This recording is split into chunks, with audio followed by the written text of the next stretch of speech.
की इच्छा थी जाने की, पर लेकिन भोले बाबा की एक बात नहीं मानी।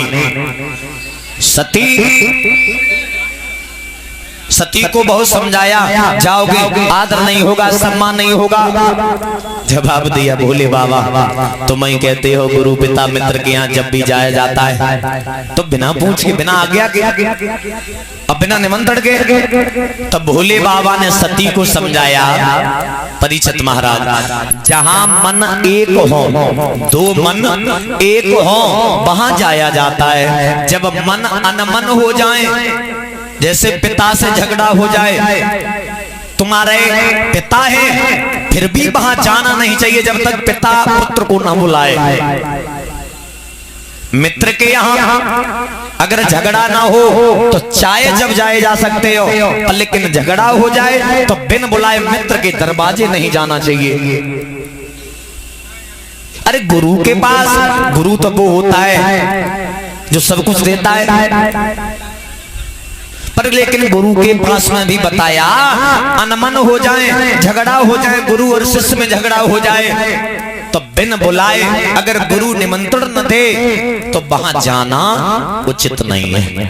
चाहे आपकी खास से खास रिश्तेदारी हो, पर लेकिन वहां बिन बुलाए अगर पहुंच गए, वहां आदर नहीं होगा, वहां जाना उचित नहीं है, वहां जाना नहीं चाहिए। पर लेकिन सती मैया ने नहीं बात मानी। सती मैया पहुंच गई अपने दक्ष प्रजापति के पास, पिता के घर पहुंच गई हैं। अब पिता यज्ञ करा रहे हैं, सब देवताओं का स्थान है।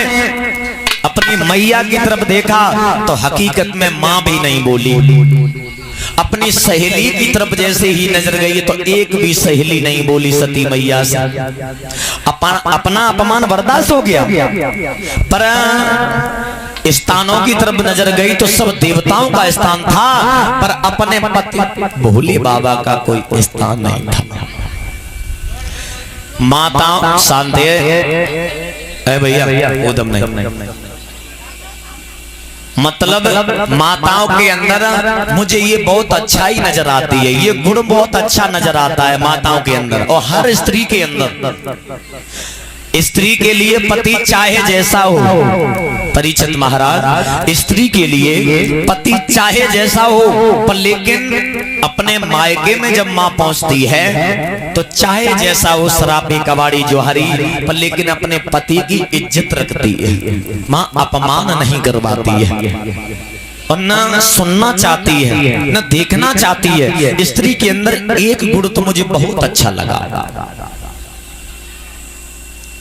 मैया सती ने जैसे ही देखा अपने पति भोले बाबा का कोई स्थान ही नहीं है, अपना अपमान बर्दाश्त हो गया, पर अपने पति का अपमान बर्दाश्त नहीं हुआ। जहां यज्ञ हो रहा था, यज्ञ के पास में बैठ करके अपने पति भोले बाबा के चरणों में ध्यान लगा करके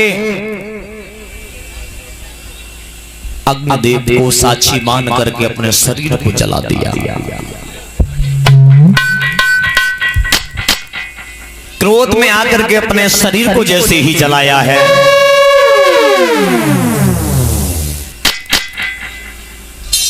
तो सती मैया पवन देव से कहा है, पवन देव अगर हो सके तो हमारा संदेशा भोले बाबा तक पहुंचा देना। कैलाश पर्वत पर बैठे भूतनाथ भोले बाबा को जैसे ही इस समाचार मिला तो क्रोध में आकर के भोले बाबा ने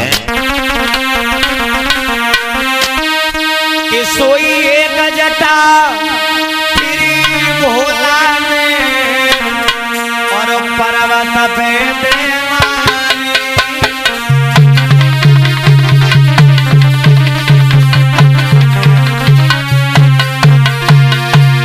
एक जटा फिरी भोला ने पर्वत पे मारी।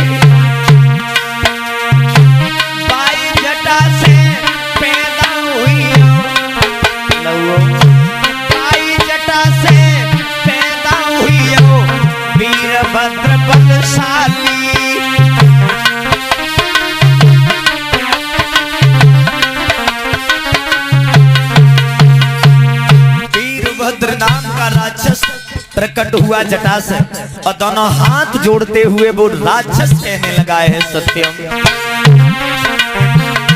अब तो वीर भद्रियों गए पिता मोए क्यों बुलावे अब तो वीर भद्रियों गए तो मोए क्यों बुलावे